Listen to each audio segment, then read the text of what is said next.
Oh, okay. Here we are. Malc. Yes. Back again. Yeah. Tell you what, it's getting exciting. So, 62 beats 47. Yep. Episode 34. 34. That's right. Yep. And we're looking good. Obviously, no issues about cleanup with So that's good. with Johnny. Obviously, that's good. No. That's perfect. All good. Okay, so we need to kind of get right at it because it was a big weekend just passed. Okay. Yeah. That was going to be one of the key races, the last chance half marathon Yeah. in Calgary, but it didn't go according to plan. Sure. And really, it was the weather. Yeah. The weather won 62 beats 47-0, and it was the conditions, right? Yeah. Maybe you want to just touch on that. Well, yeah, I guess we woke up in the morning and it was strange, really. There'd been a whole bunch of snow had melted and then turned to ice, and there was kind of a layer of ice on the ground surface.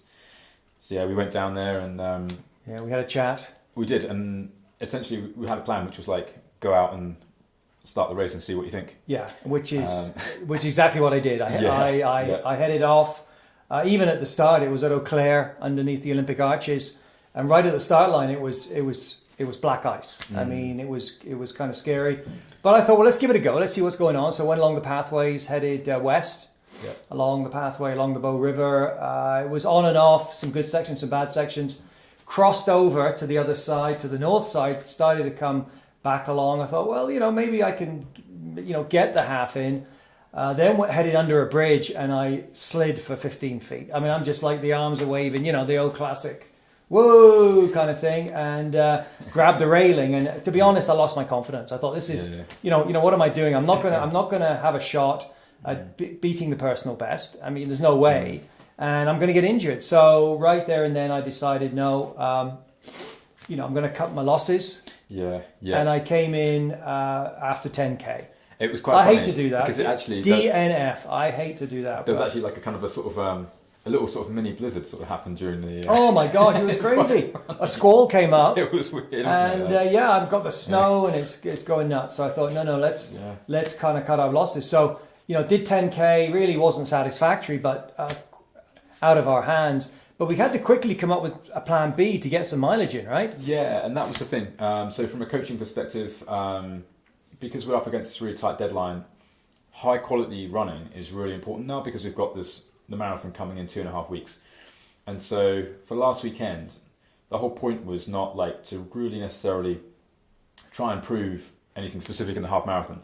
It was like get in a high quality run of that kind of length duration, and the half marathon was a good way of doing that, and pushing you to run fast. So it was like, okay, well, in these conditions you can't run fast. It's sort of turned into a bit of a mess. So straight away the thinking is, can we very quickly switch you into doing a long hard run, and how can we do that? And obviously it wasn't possible on the Saturday, so the next opportunity is on the Sunday. So that's kind of where we came to this landing point of like, okay, don't do more than 10K because you start to get fatigued and burn up a little bit. So save it for the Sunday, go out on the Sunday and try and do this like really good quality 2.5 hour run. Which is what happened. Sunday morning I get up. Now again, the pathways were not good in Cochrane. And I have to give a shout out for, I would say, the third member of our team, the treadmill. Oh, right. Now the treadmill gets a pretty rough go. People kind of knock the treadmill. I tell you what, I think you agree with me. The treadmill's been my savior more than once. I'm a treadmill guy. Like, you know what? So it was 7 a.m. It was dark outside. There was slippery paths. I said, forget it. So I jumped on the treadmill. 2.5 hours. Watched a game of Premier League footy, and did 28K. So not much more you can do. I mean, it was done. I was fatigued. It was a solid effort. And at least I felt over the weekend, well, we got in what we needed to do, not the way we had planned it, but at least move on. And that's a real trick for anyone listening who coaches themselves, whatever, is to think about these things, these kind of plan adaptations. And always what's important is what are you trying to achieve? Like, what's your target, and like, what are you trying to achieve? Rather than specifically doing this workout or that workout. It takes me back, like one time in 2015, I was in Arizona. It was like January. There's a big race in January in Phoenix, and I was there with a guy called Dylan, who used to be like pretty much the fastest marathon runner in Canada at the time, and he ran in this half marathon race. I ran in a different race. I'm not actually a runner, but he ran a 63-minute half marathon. But his training, the whole point was not running the half marathon. He had a goal to prepare for the marathon. So after his 63 half marathon, I went out with him and we did about 10 or so K, maybe 10 or 12K, still pushing threshold, right, along the river for this 10 or 12K. And so you can see like that was a plan adaptation kind of in a way there. He was saying, my target isn't necessarily fixed to just doing this half marathon. I'm actually training for a marathon. So I'm going to do the half marathon distance, but I still want to get more mileage in. So we're going to do like a threshold run straight off the back of it. Yeah. And that was kind of the thinking again, like this weekend with us was like, we just needed to get you through 2.5 hours of like high quality running, and it wasn't going to happen in the race. And it's just like, right, how do we achieve that in this weekend? Yeah. And we have a very compressed time frame due to injuries, but we're back on somewhat online, but it's all compressed. So looking ahead to this next week. On Sunday, I'm going to do a 3-hour run, which is it. That's it. That'll be the long run. Yeah. Maybe 33 to 35K, and then really that's kind of it. Like there's no kind of X number of long runs here. It's like get it in, pick the pace, and then basically we're into a little bit of a easing off. Absolutely. Yeah. Towards the the California International Marathon on December the 2nd. So. That's kind of where we're at. Yeah, it is. Yeah. It's not what we'd ideally plan, but it's a great example of like real life. And, just got to do what you got to do. Yeah, exactly. So that's good. Okay, now I want to move on to some very exciting news.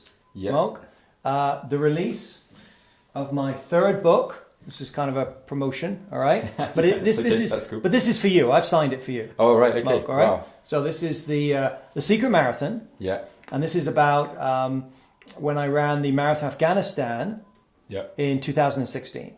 Right. And when I ran it in support of the girls and the women over there. Mm-hmm. And in this book are chapters actually written by the Afghan women about the challenges they have in running a marathon and actually doing it, because they are persecuted for running.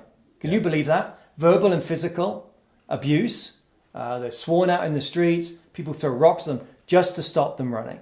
And I think it's a bit of a wake-up call for all of us, how fortunate we are to live in a country where generally we can go out, and go for a run. I know there's some issues in some places, and again, but we should all have the right to run. And for them, it's running for freedom and equality. Right. Yeah. So this is for you, Malc, cool. and I signed it, and in here I want to read what I put. So this is a bit hard. This is the teary bit, right? To Malc. Never give up. Yes. Never give up. Yes. I've been reading that sign for week after week. So, buddy, that's for you. Cool. You're welcome. So this is the third book, the final book in the Marathon trilogy. Right. It's been compared. The trilogy's been compared to Lord of the Rings meets Born to Run. Right. Okay. What do you think of that? That's not bad, something. Yeah. Something. So Marathon Quest was the first one. Running to the Edge, second book.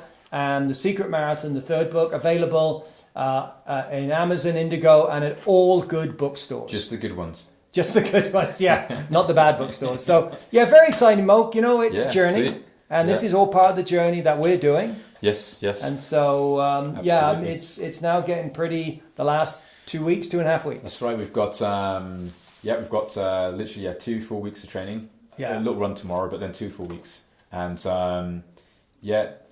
If anyone's interested, what are we going to do in the next 2 weeks? Well, once we've got this long run out of the way of 3 hours, which is really just making sure that Martin's body can hold up for at least 3 hours, at least 33 kilometers. After that, we're going to very quickly back off on the volume, so the amount of training miles you do each week. And the focus just becomes kind of like keeping the running going, but keeping the duration much shorter now, getting the body to recover off what we've done, but still keeping some speed in there. So we always want to, like, as we approach the race, don't lose speed. Don't get into the trap of putting a lot of recovery time in and being like, I've got to be super, super recovered. Yeah, but you've also got to functionally be ready for doing a race. So, short amounts of fast running. Okay, let's do it, man. Yeah. Let's go. Okay, I'm up. I'm in. Cool. Okay, take care. Great, cheers. Thanks, awesome. mate.